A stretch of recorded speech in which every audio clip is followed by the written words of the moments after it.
জয়পুর গ্রামে মাঠের ধারে একটা পুকুর ছিল। গ্রামের সবাই পুকুরটাকে দানবের পুকুর বলে মনে করায় সেখানে কেউ যেত না। একদিন ওই পুকুরের মালিক তার বউকে বলল, বউ, আমি ভেবেছি আমাদের মাঠ পুকুরে এবার মাছের চাষ করব। খুব ভালো বুদ্ধি বার করেছো। বাজারে মাছের যা দাম বেড়েছে, ওই পুকুরের মাছ চাষ করলে বাড়িতে খাওয়াটা তো হবে।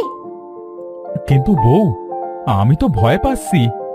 বাপ দাদাদের মুখে শুনেছি ওই পুকুরে নাকি একটা দানব থাকতো। ধুর, ওইসব সেকেলে কথা বাদ দাও তো। যদি পুকুরে নতুন পানি দিয়ে মাছ ছাড়ো, দেখবে সেখান থেকে মাছ ফুরাবেই না। তা কথা মন্দ বলনি। আমি তো ভেবেছিলাম আমরা পুকুরের ওপারে একটা ঘর বানিয়ে সেখানে থাকবো। আচ্ছা ঠিক আছে, তাহলে তাড়াতাড়ি ঘরের কাজে হাত দাও। বাড়ির ভেতর একটা পুকুর থাকলেও সুবিধা হয়।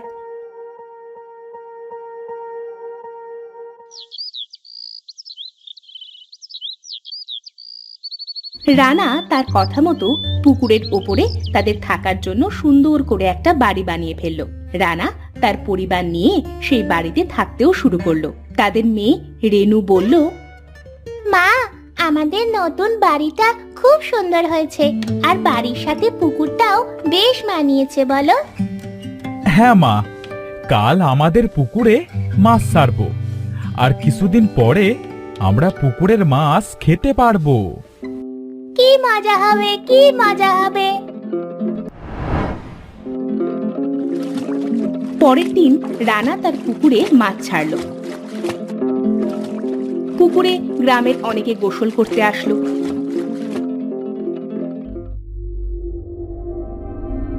বাবা রানা, তুই এই পুকুরে যে আবার পানি দিলি, পুকুর পাড়ে ঘর বানালি, তা বলি এখানে কি থাকতে পারবি? কেন চাষিমা, থাকতে পারবো না কেন? আমাদের তো একটা বাড়ির খুব দরকার ছিল।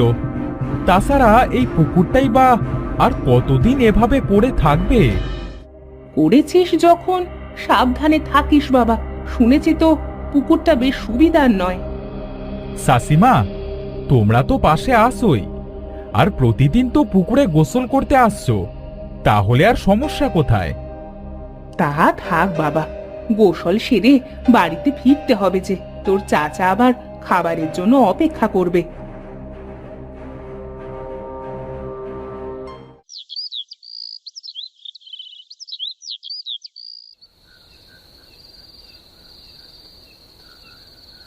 সেদিন মাঝরাতে তারা শুনতে পেল পুকুরের খুব পানির শব্দ হচ্ছে, আর হাড়ের ভাঙার খুব শব্দ হচ্ছে।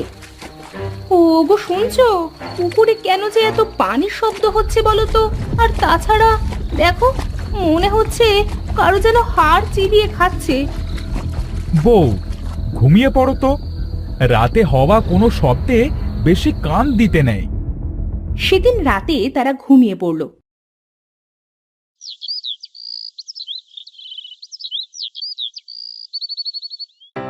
পরের দিন সকালে সীমা পুকুর পাড়ে গিয়ে দেখে পুকুরটা একদম স্বাভাবিক, ঠিক আগের মতো। না, আমারই হয়তো বা কোনো ভুল হয়েছিল। যাই, বাসি কাজগুলো করে নি। সেদিন দুপুরে অনেকেই পুকুরে গোসল করতে এলো। এই, তোরা ঘাটে থাকিস কিন্তু, আমি একটু সাঁতার কেটে আসি। আমাকে রেখে আবার চলে যাস না তোরা। আরে না না, উঠবো না। তুই ওই দিক থেকে একটু সাঁতার কেটে আয়, তবে তাড়াতাড়ি। যারা পুকুরের মাঝে সাঁতার কাটতে লাগলো। সাঁতার কাটতে কাটতে হঠাৎ তার পা ধরে নিচে কেউ যেন টানতে লাগলো। যারা চিৎকার করে উঠলো, কেউ আমাকে বাঁচাও, আমার পা ধরে কেউ নিচে টানছে। কি রে যারা, তোর আবার কি হয়েছিল? এইভাবে চিৎকার করলি কেন? জানিস, কেউ মনে হচ্ছিল আমার পাটা ধরে নিচের দিকে নিয়ে যাচ্ছিল। আরে না না, ওটা তোর মনের ভুল। পানির নিচে হয়তোবা তোর পা কিছুতে আটকে গেছিল। হবে হয়তো। ভয়ে আমার তো দম বন্ধ হয়ে যাচ্ছিল। চল চল, এবার বাড়ি ফিরি। তারা পুকুর থেকে বাড়ি চলে গেল।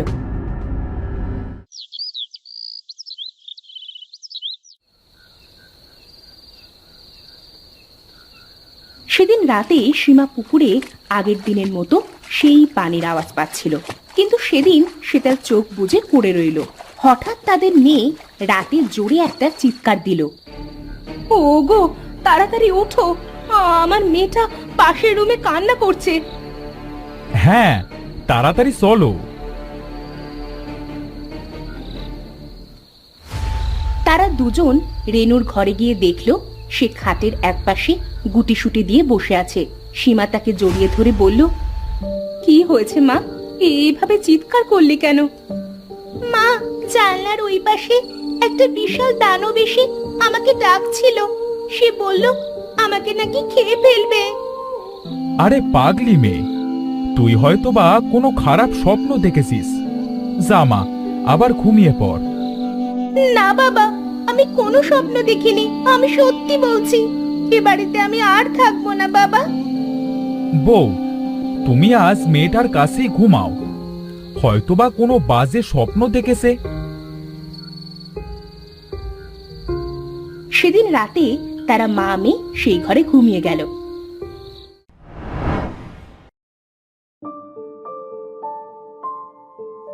বউ, অনেকদিন তো হয়ে গেল, ভাবতেছি কাল জেলে এনে পুকুরের মাছগুলা মেরে বিক্রি করে দেব।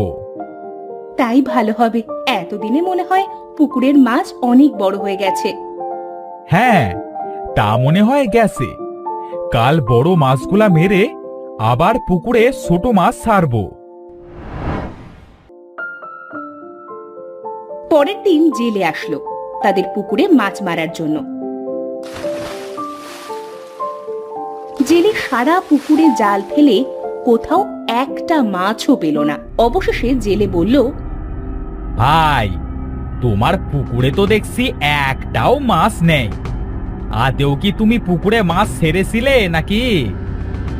জেলে ভাই, পুকুরে অনেক মাছ ছেড়েছিলাম, কিন্তু বুঝতে পারছি না পুকুর থেকে এতগুলা মাছ কোথায় গেল। তা ভাই, আমি আজ আসি, বুঝলে? এই মাছ তো আর পেলাম না, শুধু শুধু কষ্টই সার হলো। সেদিন জেলে পুকুরে একটা মাছও না পেয়ে বাড়িতে চলে গেল।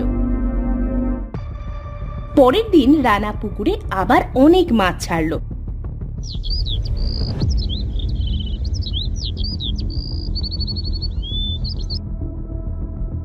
তাদের মেয়ে রেনু স্কুল থেকে এসে তার মাকে বলল, মা, মা খুব গরম লাগছে, আমি পুকুরে গোসল করতে গেলাম।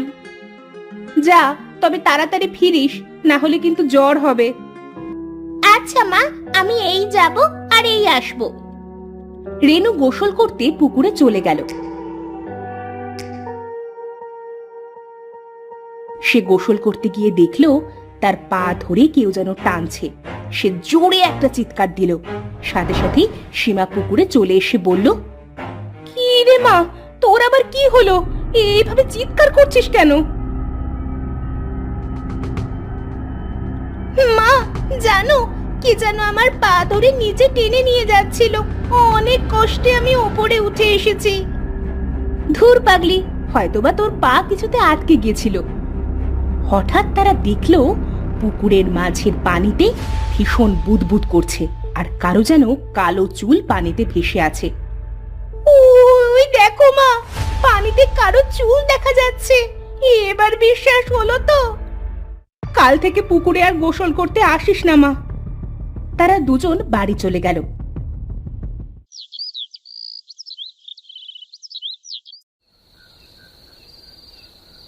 সেদিন মাঝরাতে তারা আবার পুকুরে সেই পানির শব্দ পেল। রানা তার বউকে বলল, বউ, চলো তো আজ গিয়ে দেখি পানিতে এমন কিসের শব্দ হয়। যাবে? আমার কিন্তু খুব ভয় করছে। আরে আমি সাথে আসি তো, কিচ্ছু হবে না।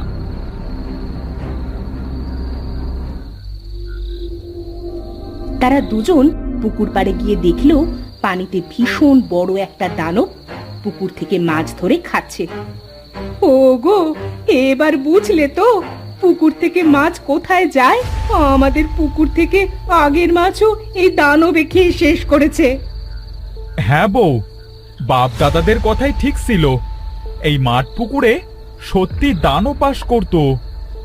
ওগো ঘরে চলো, আমার কিন্তু খুব ভয় করছে, না জানি দানবটা শেষে আমাদের না খেয়ে ফেলে।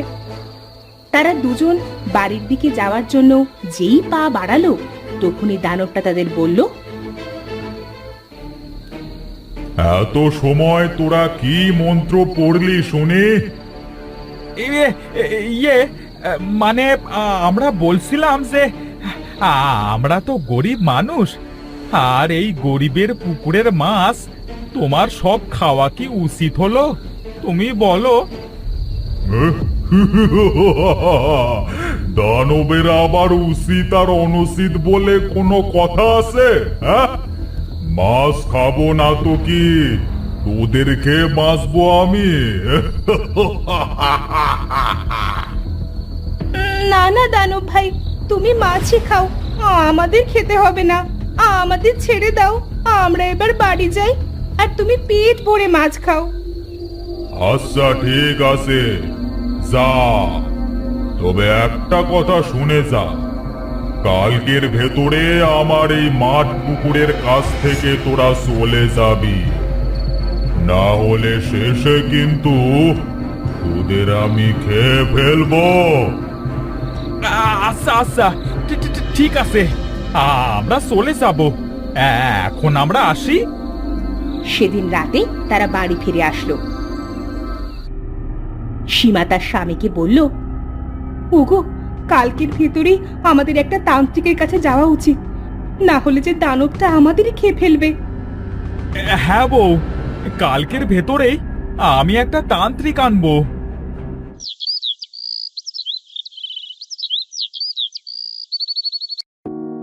পরের দিন সকাল সকাল রানা একটা তান্ত্রিকের কাছে চলে গেল। সে গিয়ে তান্ত্রিকের কাছে সব খুলে বলল। সব শুনে তান্ত্রিকটি বলল, তোমাদের তো ঘোর বিপদ, যে কোনো সময় দানবটা তোমাদের উপর হামলা করতে পারে। দয়া করে আমার সাথে চলুন তান্ত্রিক মশাই। হ্যাঁ চলো। রানা তান্ত্রিকটি নিয়ে বাড়ি ফিরে আসলো।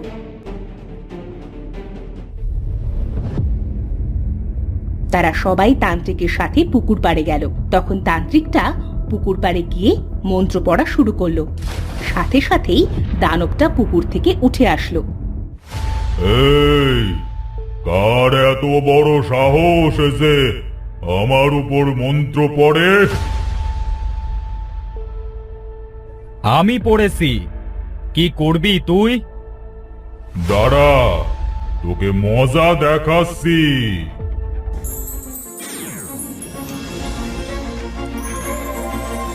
বাবারে, স্যার স্যার আমায় ছেড়ে দে বলছি, মরে গেলাম। তোকে ছাড়তে পারি যদি তুই এই অঞ্চল ছেড়ে চলে যাস, তবেই। না, আমি কোনোদিনও এই মাঠ পুকুর ছেড়ে কোথাও যাব না। বাসা। তাহলে মর তুই।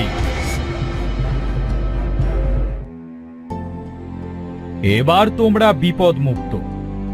একে নিয়ে গিয়ে আমি পুড়িয়ে ফেলবো। তান্ত্রিক মশাই, আপনাকে অনেক অনেক ধন্যবাদ, আপনি আমাদের এত বড় বিপদ থেকে রক্ষা করলেন। কেউ বিপদে পড়লে সাহায্য করাই একজন মানুষের কর্তব্য। তোমরা ভালো থেকো, এবার আমায় যেতে হবে। তান্ত্রিকটা সেখান থেকে চলে গেল। এরপর থেকে মাঠ পুকুরটা দানব মুক্ত হলো। সবাই এখন নির্ভয়ে মাঠ পুকুরে কাজ করতে পারে।